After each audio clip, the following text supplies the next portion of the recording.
Hello, my name is Trent Ryan Katzenberger, and you are listening to Unbeknownst, the weekly podcast that brings you tales of the thought-provoking, the strange, and the disturbing.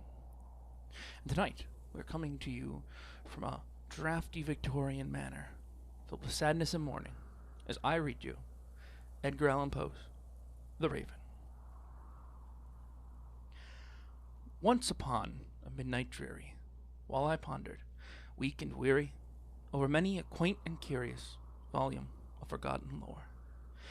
While I nodded, neatly napping, suddenly there came a tapping, as of someone gently rapping at my chamber door.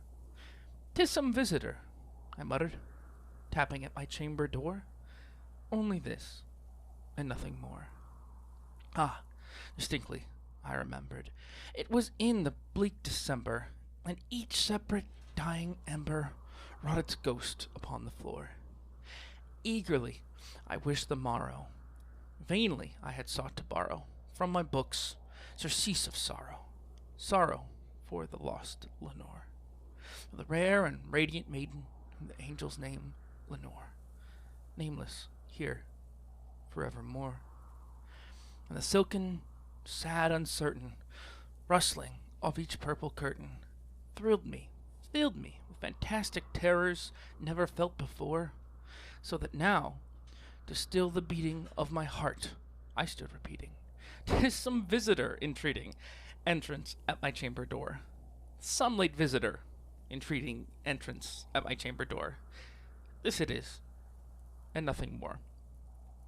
Presently, my soul grew stronger, hesitating, then no longer. "Sir," said I, "or madam, truly your forgiveness I implore. But the fact is I was napping, and so gently you came rapping, and so faintly you came tapping at my chamber door, that I scarce was sure I heard you here. I opened wide the door. Darkness there, and nothing more." Deep into that darkness peering, long I stood there, wondering, fearing, doubting, dreaming dreams no mortal ever dared to dream before. But the silence was unbroken, and the stillness gave no token, and the only word there spoken was the whispered word, "Lenore?" This I whispered, and an echo murmured back the word, "Lenore?" Merely this, and nothing more. Back into the chamber turning, all my soul within me burning. Soon again I heard a tapping, somewhat louder than before. "Surely," said I, "surely that is something at my window lattice. Let me see then where thereat is, and this mystery explore. Let my heart be still a moment, and this mystery explore. 'Tis the wind, and nothing more." Open here, I flung the shutter, when with many a flirt and flutter, in there stepped a stately raven of the saintly days of yore. Not the least obeisance made he, not a minute stopped or stayed he, but with mane of lord or lady, perched above my chamber door, perched upon a bust of Pallas, just above my chamber door, perched, and sat, and nothing more. Then this ebony bird beguiling my sad fancy into smiling, by the grave and stern decorum of the countenance it wore. "Though thy crest be short and shaven, thou," I said, "art sure no craven, ghastly, grim, and ancient raven, wandering from the nightly shore. Tell me what thy lordly name is on the night's Plutonian shore." Quoth the raven, "Nevermore." Much I marveled, this ungainly fowl, to hear discourse so plainly, though its answer little meaning, little relevancy bore. For we cannot help agreeing that no living human being ever yet was blessed with seeing bird above his chamber door, bird or beast upon the sculpted bust above his chamber door, with such name as Nevermore. But the raven, sitting lonely on the placid bust, spoke only that one word, as if his soul in that one word he did outpour. Nothing farther then he uttered, not a feather then he fluttered, till I scarcely more than muttered, Other friends have flown before. On the morrow he will leave me, as my hopes have flown before. Then the bird said nevermore. Startled at the stillness broken by reply so aptly spoken, doubtless, said I, what it utters is its only stock and store, caught from some unhappy master, whom unmerciful disaster followed fast and followed faster, till the songs one burden bore, till the dirges of his hope that melancholy burden bore, of never, nevermore.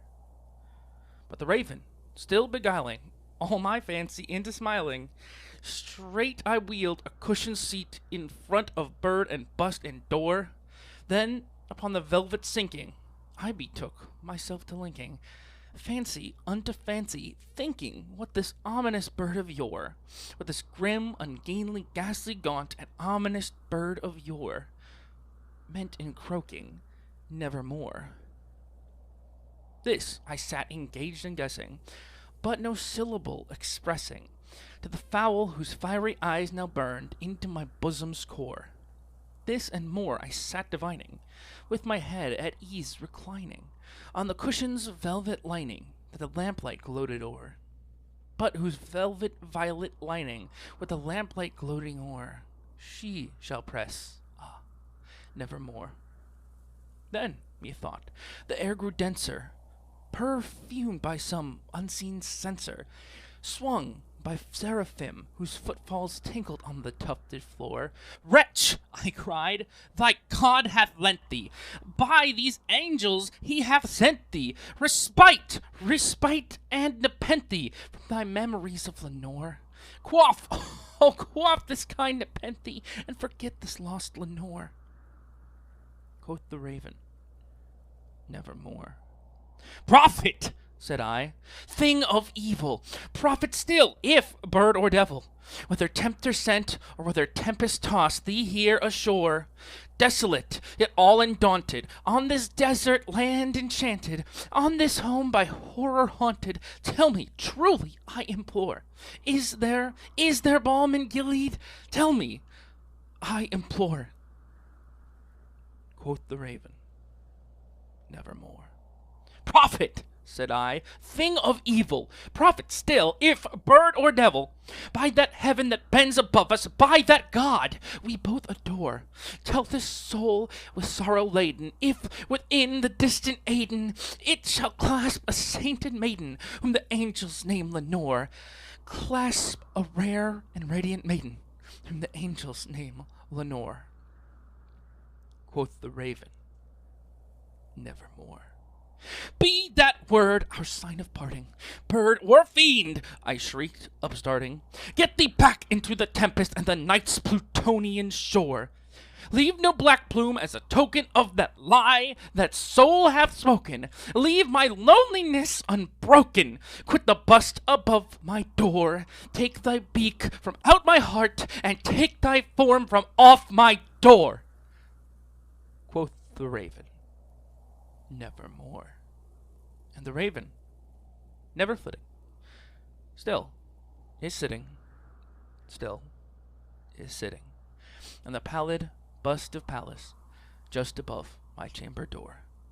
And his eyes have all the seeming of a demon's that is streaming, and the lamplight o'er him streaming throws his shadow on the floor.